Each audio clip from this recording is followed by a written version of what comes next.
Plus un mot, plus une ligne, rien. Je me souviens très bien du dernier livre que j'ai lu. J'étais dans le train pour aller à Stuttgart, en Allemagne. C'est comme ça aussi. Pourquoi tout le monde dit Stuttgart alors qu'il est si facile de dire Stuttgart. Je m'en allais donc à Stuttgart par le train. Je m'étais mis dans le sens inverse de la marche, parce que je m'étais dit, s'ils recommencent leur connerie comme en 40, je suis directement dans le bon sens pour rentrer à Paris. On ne sait jamais. Je me souviens donc très précisément. Je lisais un livre léger, distrayant. Un livre de Kafka, un humoriste tchèque. Un homme qui savait rire. Je me souviens de la phrase. Monsieur Sansal avec une envie, mourir. J'en étais au bas de la page 73. Passionné, je tourne la page, quand c'est drôle, on dévore. Et là, ma respiration s'arrête net. Il manquait une page. La 74. Rien que d'en parler, ça me sert là. La 74 disparue comme ça, sans explication. Le trou béant en plein milieu de l'histoire. Le précipice où, emporté par le récit, j'aurais pu tomber, disparaître. Alors que faire? En parler à la jeune fille en face de moi? Pauvre petite. À son âge, elle se serait affolée. Appeler le contrôleur. Sifflet, cri, signal d'alarme. Vous imaginez la panique? 200 personnes à garde dans la campagne, en train de chercher ma page 74. Non, je ne pouvais pas leur faire ça. Alors, j'ai pris sur moi. J'ai respiré profondément. J'ai serré les poings. Souriant, comme si le rien n'était. Même pas que la petite fille en face de moi, ni les autres passagers du train qui s'aperçoivent avec effroi que j'enjambais le gouffre qui sépare la page 73 et la page 75. Poverina découvrira bien assez tôt le monde et son chariot d'Europe.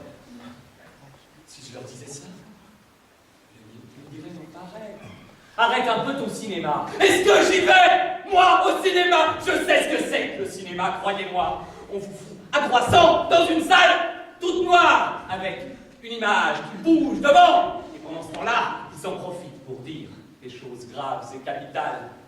À la télévision, exprès, pendant que vous n'êtes pas là. Non, pas avec moi, je m'excuse, désolé, navré, après une journée complète de trouille. Je n'en rajoute pas. Je rentre à la maison. D'ailleurs, même chez moi, c'est dangereux. C'est pour ça que je ne rentre jamais à la même heure. Exprès pour dérouter les sadiques, les assassins et les malades qui vous attendent sur le palier.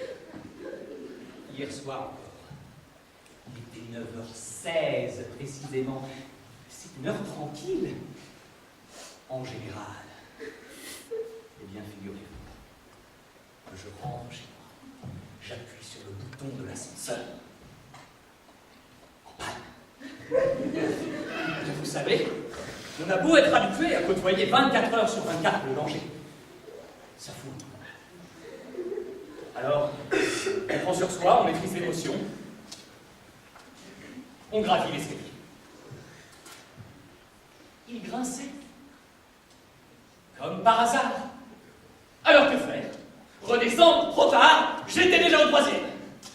Alors je prends sur moi. Je continue. Mes clés. J'ouvre la porte. Et là, pour un éclair, j'ai une illumination. Ne pas allumer. Un pressentiment, une certitude. Il est là. Comment qui? Mais l'assassin!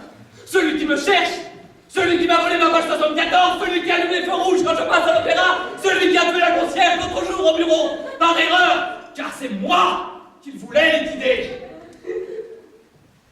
L'assassin m'attend chez moi, j'en suis sûr. Il y a quelqu'un?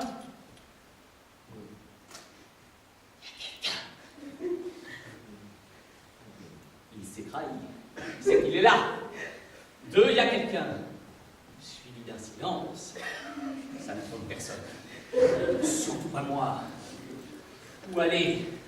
Là-bas, au bout du couloir, la cuisine, un tiroir, une fourchette, quelque chose pour me défendre. L'espoir. J'avance à tâtons. La moquette crisse à la lune. Aïe! Je me cogne contre une chaise! Le salaud a tout prévu, même les pièges! Je continue. Plus que 50 centimètres. 20. 10. J'agrippe la poignée. Soufflez. J'ouvre la porte. Aussitôt, je me pétrifie. Devant moi, une lueur. La porte du frigo. Pas ouverte, non. Ouverte. Et ça fait vraiment peur.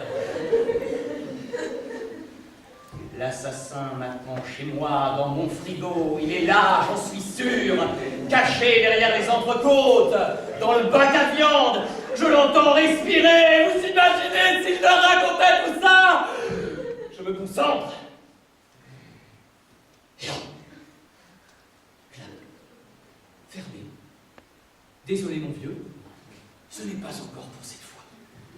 Je sursaute. Derrière moi, une porte vient de couiner. En voilà donc encore un autre, mais ça ne finira donc jamais. Je me retourne, une ombre plonge sur moi. J'esquive, elle tombe, je lui casse une chaise sur la tête. J'allume. Et là, qui je vois, gisant sur le carrelage, ma femme.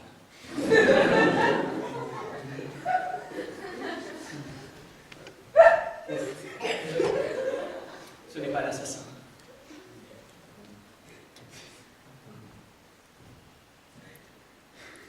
Je suis content qu'il soit là.